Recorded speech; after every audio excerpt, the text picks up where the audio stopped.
দেন আমরা দেখতে পাচ্ছি যে the hermit lived in a wood. Hermit একটা বনের মধ্যে থাকে, তো হুইচ নেভার কুইটেড, যেটা তিনি কখনোই ত্যাগ করতেন না, ছেড়ে যেতেন না। And received none but common folk, এবং তিনি সাধারণ মানুষের সাথে কথাবার্তা বলতেন। মূলত সাধারণ মানুষের অন্য কাউকে তিনি অভ্যর্থনা জানাতেন না, মানে তিনি সাধারণ মানুষকে প্রায়োরিটি দিতেন। ধরো খুব বড় লোক বা অভিজাত ওরকম মানুষদেরকে তিনি খুব একটা গুরুত্ব দিতেন না। সো দ্য যার কী করছে, পরিধান করলেন সিম্পল ক্লোথ, সাধারণ পোশাক আশাক। কারণ যার ধরো ছদ্মবেশী ওনার কাছে যাচ্ছে, আম, যেহেতু ওই সন্ন্যাসী বা তপস্বী, সে হামিদ তো কোনো বড় রাজা বলো, অভিজাত, এরকম কোনো মানুষের সাথে খুব একটা রিসিভ করে না, এদের সাথে খুব একটা হয়তো কনসাল্ট করবেনই না যখন জানতে পারবে তাদের পরিচয় বা দেখে বুঝতে পারবে। তো সেখানে তিনি কী করছেন, ছদ্মবেশে যাচ্ছেন। And before reaching the hermit's cell, এবং তিনি হার্মিটের যে আশ্রমে আর পৌঁছানোর আগে ডিসমাউন্টেড, নামলেন ফ্রম হিজ হর্স, তার ঘোড়া থেকে, and living his bodyguard behind, এবং তিনি পিছনে তার বডিগার্ডকে রাখলেন একটা জায়গায়, ওয়েন্টন অ্যালন। এবং তিনি তারপর কী করলেন, তারপর একা একাই দেহরক্ষীদেরকে পেছনে রেখে তিনি এগিয়ে গেলেন। তারপরে আমরা দেখতে পাচ্ছি যে হোয়েন দ্য অ্যাপ্রোচড, যার যখন সেখানে পৌঁছলেন, কী হচ্ছে, the hermit was digging the ground in front of his heart. Hermit তার যে হার্ট বা কুটিরের সামনে যে গ্রাউন্ড রয়েছে, মাটিটা রয়েছে, সেখানে কী করছিল, ডিগিং, হি ওয়াজ ডিগিং মানে মাটি গর্ত করছিল। সিং দ্য যারকে দেখে হি গ্রিটেড হিম, তিনি তাকে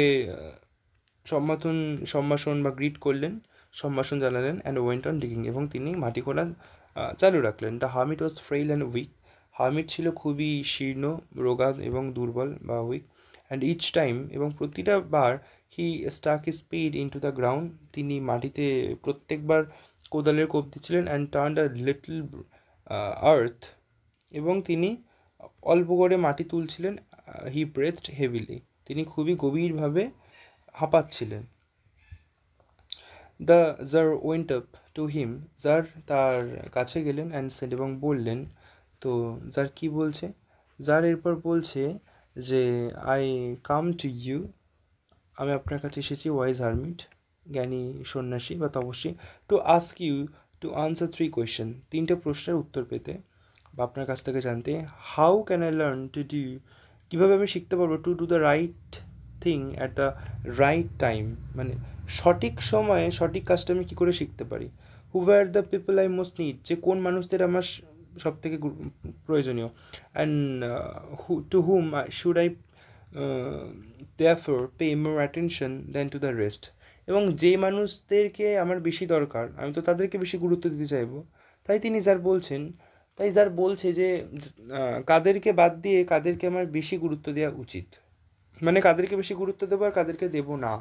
and what affairs are the most important, এবং কোন কাজগুলো সব থেকে গুরুত্বপূর্ণ। And need my first attention, এবং আমার প্রথম অ্যাটেনশন আমাকে দিতে হবে, মানে মনোযোগ আমার দেওয়া উচিত।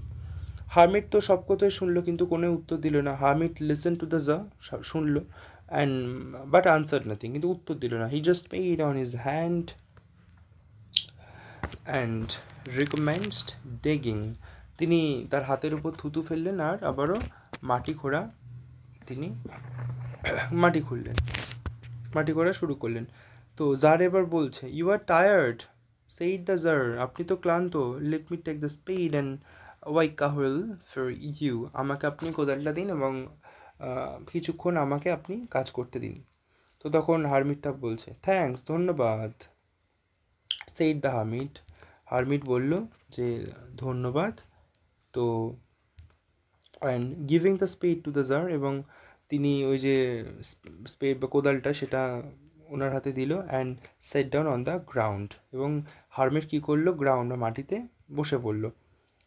তো ওয়েন হি হ্যাড ডাক 2 বেডস, যখন ওই সন্ন্যাসীর ঘরের সামনে দুখানা গর্ত খুঁড়েছে, কে খুঁড়েছে না ওই জার খুঁড়েছে। দ্য জার স্টপ, জার থামলেন, অ্যান্ড রিপিটেড হিজ কোয়েশ্চেন, এবং তিনি তার প্রশ্নগুলো আবারও পুনরায় রিপিট করছেন।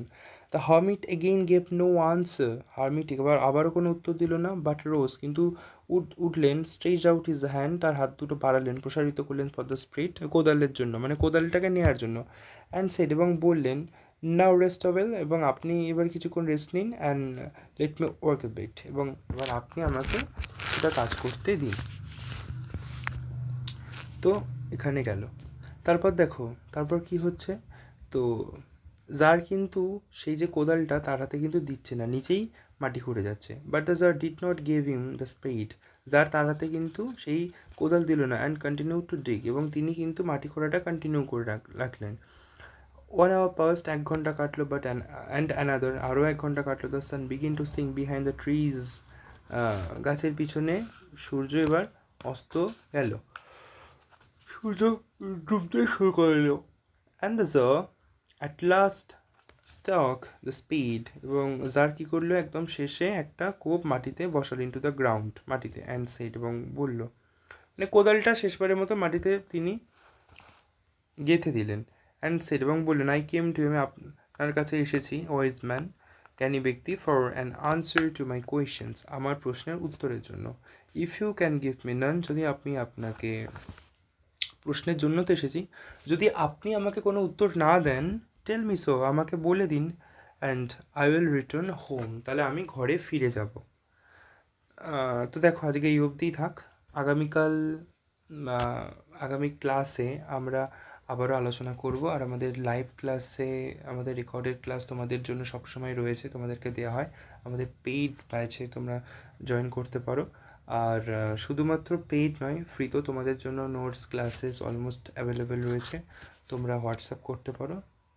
আর পরবর্তী ক্লাসে গল্পটার বাকি অংশ এবং এর সাথে পরবর্তী যা রয়েছে তোমাদের সিলেবাসের যা কিছু লেসন, সমস্ত কিছু ডিসকাস করা হবে।